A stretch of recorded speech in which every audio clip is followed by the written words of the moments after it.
প্রকৃতির দুর্যোগের প্রভাবে এত বড় ক্ষতির সম্মুখীন হতে হবে কখনো ভাবতেও পারিনি।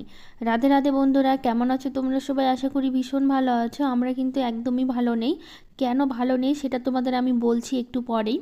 তো সকাল থেকে ব্লগটা শুরু করছি, আর আজকে হচ্ছে রবিবার। তোমাদের সাথে নিয়ে আজকের ব্লগটা শুরু করছি। প্রতিদিনের মতো চলে এসেছি আজকেও একটা সুন্দর ব্লগ নিয়ে তোমাদের সাথে শেয়ার করার জন্য। সাথে থাকো, তোমাদের খুব ভালো লাগবে। তো চলে এসেছি আমি আজকে সকালের বাসি কাজগুলো সারছি। এখন বিছানাটা একটু ঝেড়ে গুছিয়ে নিলাম।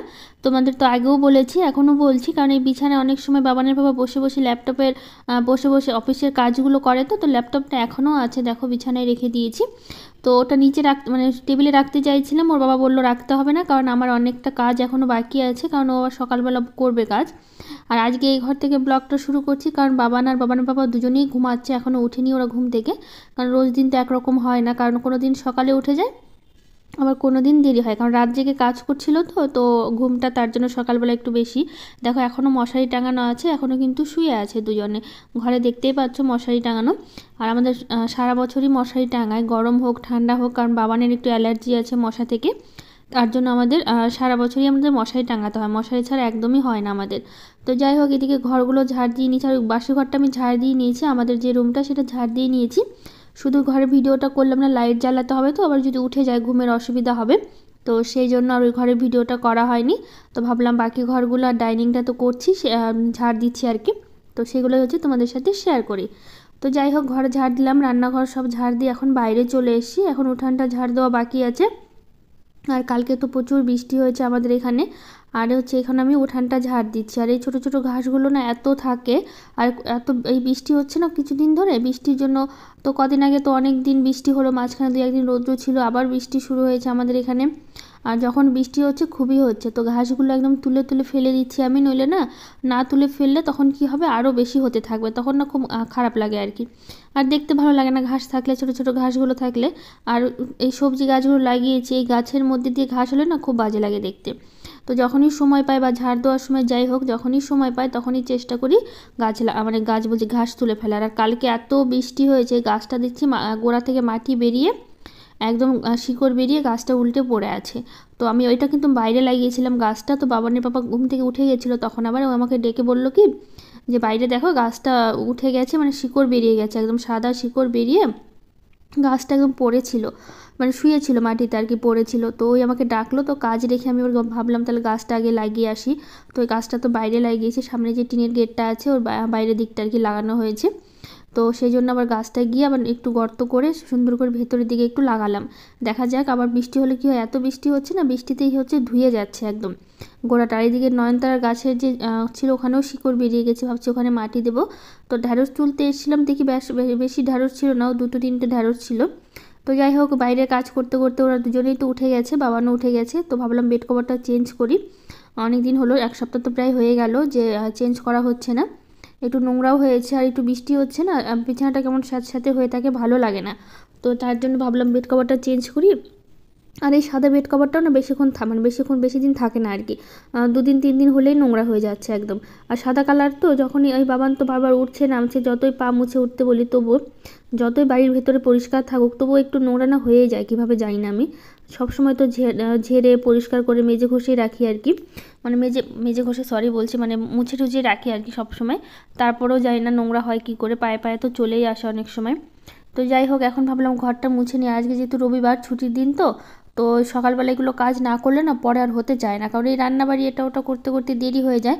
আর রবিবার আসলেই না কেন জানি না আমার কাজের একদম এনার্জি থাকে না, মানে সব কিছুতেই দেরি হয়ে যাচ্ছে একদম। আর আজকে এমনিতে মনটা ভালো নেই, তার মধ্যে হচ্ছে এই কাজগুলো না করলেও নয়, নইলে হয়তো করতামই না কাজগুলো। এতটা খারাপ লাগছে আজকে, কি হয়েছে তোমাদের অবশ্যই বলবো, তারাও সাথে থাকো, তোমাদের অবশ্যই বলবো। মানে এত বড় ঘটনা ঘটে গেল, মানে এতটা ক্ষতি হয়ে গেল, কি বলবো তোমাদের।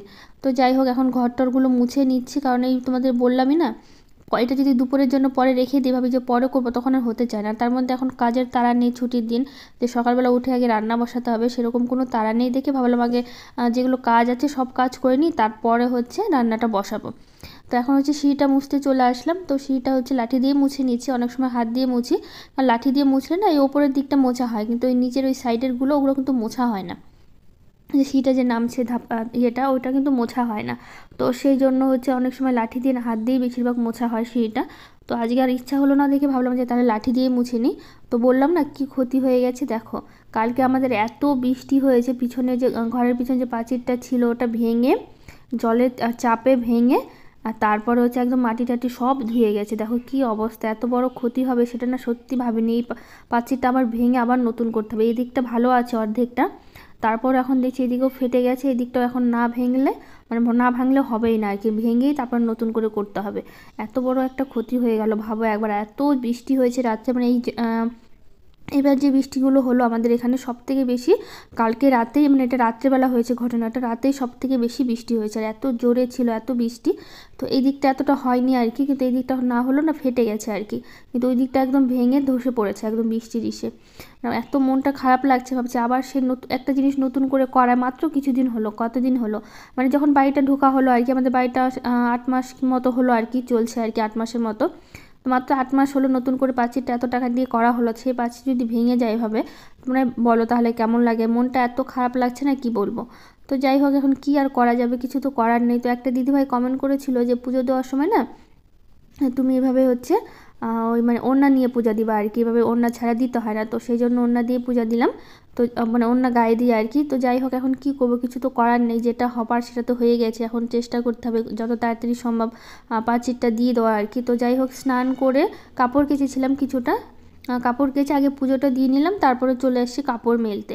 ভাবলাম পুজোটা আগে দিয়ে দিই, তারপর যাবো আস্তে আস্তে কাপড় মেলতে। মানে এখন না এরকম একটা জিনিস মানে নষ্ট হয়ে গেল না, একটা কড়া জিনিস যদি নষ্ট হয়ে যায় তখন মনটা এত খারাপ লাগে। তো বললাম না কাজের জোর পাচ্ছি না, সত্যি বলতে এত আস্তে আস্তে কাজ করছি মানে জোরই পাচ্ছি না কাজের। তো যাই হোক, কিছু করার নেই, যেটা হয়েছে সেটা হবে। প্রকৃতির কাছে তো আমাদের কোনো হাত থাকে না, ওটা তো আমাদের হাতে নেই আর কি, যেটা হবার সেটা হবেই। তো মন খারাপ করে কিছু হবে না, আবার নতুন করে দিতে হবে এটাই মানে ভাবছি আর কি। আবার নতুন করে না তাড়াতাড়ি না দিলে না হবে না, কারণ কিছু মাটিগুলো আছে যে মাটিগুলো সব ধুয়ে চলে যাচ্ছে বৃষ্টির জলে। তখন কী আর করা যাবে, যা হবার হয়ে গেছে। তো ভাবলাম যে একটু মুড়ি খাই, আম দিয়ে। আর আম এতগুলো আম আছে, মানে একটা দাদার বাড়ি থেকে দিয়ে গেছে আম্রপালি আমগুলো। তো তিনজনেই নিয়ে নিয়েছে আর কি, আমি বাবানের বাবা তিনজনকেই নিয়েছে। আর বাবান সকালে একবার হরলিক্স খেয়েছে, খেয়ে দিয়ে মুড়ি খেয়ে দিয়ে একটু বসেছিলাম। বসে থাকার পর তারপর চলে আসলাম, ভাবলাম যে রান্নাটা করে নিই, কারণ দেরি হলে তো সেই দেরি হবে রান্না করতে, রান্নাটা করে রাখি, যখন খিদে পাবে তখন খাওয়া যাবে। আর এখন ওই আমের জন্য না সকালে কোনো টিফিন করা হচ্ছে না আর কি।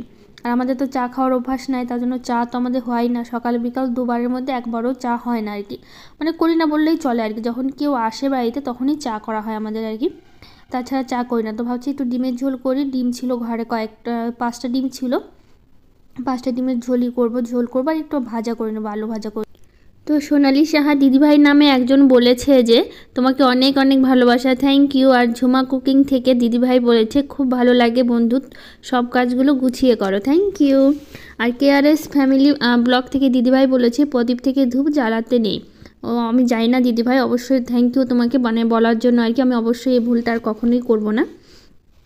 তো একটা দিদিভাই কমেন্ট করেছে ভালো লাগলো তোমার ভিডিও, আমি তোমার মতো সকাল সকালে রান্না করি, সকালে রান্না করে তরকারি থাকতে চায় না, তাই আমি দুপুরে খাওয়ার আগে তরকারি গরম করে নিই, তাহলে নষ্ট হয় না আর রাত অবধি খাওয়া যায়। আর যদি রাতেও বেঁচে যায় তখন রাতের আবারও গরম করে রেখে দিই। আগে যখন ফ্রিজ ছিল না তখন তাই করতাম, এখন দুপুরে গরম করে যদি বেঁচে যায় তবে রাতে ফ্রিজে রাখি। তো আমার বাড়ি হচ্ছে উত্তর দিনাজপুর করণদিঘিতে। আর আমার নাম নিও, থ্যাংক ইউ দিদিভাই। চ্যানেলের নাম হচ্ছে এস ফ্যামিলি। তো যাই হোক, থ্যাংক ইউ দিদিভাই এত সুন্দর একটা কমেন্ট করার জন্য। আমিও কিন্তু ওটাই করি, মানে যখনই খাবার বেঁচে যায় গরম করে রাখি। হ্যাপি হ্যাপি মন দিদিভাই ব্লগ থেকে বলেছে তোমার বাড়ি খুব সুন্দর, থ্যাংক ইউ এত সুন্দর করে বলার জন্য। বাইরে একটু বা টিপি টিপি বৃষ্টি, কাপড় মেলেছে, সে দৌড়ে গেছে আবার ছাদে কাপড় আনতে। তো তারপর কাপড় এনে এদিকে ওই বাবানের যে ছাতাটা দেখতে পাচ্ছ, ছাতাটা আনা হয়েছে অনেক দিন হলো, ওই ছাতাটা নিয়েছে, বলছে স্কুলে যখন আসার সময় বৃষ্টি হবে তখন আমি তো যাই স্কুল থেকে আনতে ওকে, তখন তুমি নিয়ে আসবা ছাতাটা নিয়ে যাবো আমার জন্য, আমি ছাতা মাথায় দিয়ে বাড়িতে আসবো। তো ওই টাইমে আর বৃষ্টি হলো না আর কি, সেই মানে যেই টাইমে আনতে যাই কি দুপুরে, মানে ওকে তো 2:30টায় ছুটি হয় আর কি, ওই টাইমে যখন আনতে যাই মানে ছাতাটা এনেছে 1 সপ্তাহ হয়ে গেল আর কি, কিন্তু ওই টাইমে আর বৃষ্টি হয় না, সকালে বিকেলে রাতে খুব বৃষ্টি হচ্ছে, কিন্তু ওই স্কুল থেকে আনার টাইমে আর বৃষ্টি হচ্ছে না। তো ওই ছাতাটা মাথায় দিয়ে আসতে পারছে না, ওর খুব শখ। তো সেই জন্য কী করছে, যখনই হচ্ছে ওই বৃষ্টি হচ্ছে তখনই বাড়িতে একটু করে দাঁড়িয়ে দাঁড়িয়ে হাঁটছে, একটু ভিজছে আর কি, তো এরকমই করছে আর কি। তো তো যাই হোক, এখন হচ্ছে রান্না বান্না করে ওভেনটা মুছে নিলাম, আর এই সেলফটা হচ্ছে একটু মুছে নিচ্ছি। তো আজকের ব্লগটা এখানেই শেষ করব। ভালো লাগলে একটা লাইক শেয়ার কমেন্ট করে দিও, আর আমার চ্যানেলটাকে সাবস্ক্রাইব করে দিও। তো আজকের মতো টাটা, দেখা হবে পরের ব্লগে।